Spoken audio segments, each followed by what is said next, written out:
Praise the lord. దేవునికి స్తోత్రం. Wait ఒక్క నిమిషం. దేశం గురించి, రాజుల గురించి, నాయకుల గురించి ప్రార్థించమని దేవుని వాక్యం సెలవిస్తూ ఉంది. అయితే మరి ఈ నెల 13వ తారీఖులో మన దేశంలో, మన రాష్ట్రాల్లో జరగనున్నటువంటి పార్లమెంట్ ఎన్నికల గురించి ప్రార్థించవలసినటువంటి అవసరత ఎంతైనా మనపైన ఉంది. కాబట్టి మీరున్నటువంటి స్థలాల్లో ప్రతి ఒక్కరు కూడా కళ్ళు మూసుకొని నాతో పాటు ప్రార్థనలో ఏకీభవించండి. ప్రార్థన చేద్దాం మన దేశం గురించి. సకల ఆశీర్వాదములకు కారణభూతుడా, జీవం కలిగిన తండ్రి, అయా మా దేశాన్ని నీ కృపగల హస్తంలోనికి అప్పచెప్పుకుంటున్నాం నాయన. నీకు వందనాలు, స్తోత్రములు తండ్రి. అయా ఇదిగో తండ్రి, నమ్మకస్తులైనటువంటి నాయకులను మీరు లేవనెత్తండి.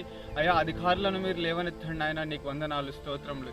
ఈ ఎన్నికలన్నీ సజావుగా జరిగి ఇదిగో తండ్రి, అయా ఇదిగో మా దేశంలో ఎటువంటి మతపరమైనటువంటి దాడులు కానీ, ప్రాంతీయపరమైనటువంటి దాడులు ఏవి లేకుండా దేశాన్ని సస్యశ్యామలంగా పరిపాలించే నాయకులను మీరు లేవనెత్తి మహిమా ఘనత ప్రభావాలు పొందమని మా ప్రియుడు నజరేయుడైన యేసు నామములో ఈ ప్రార్థన అడుగుకుంటున్నాం పరమ తండ్రి.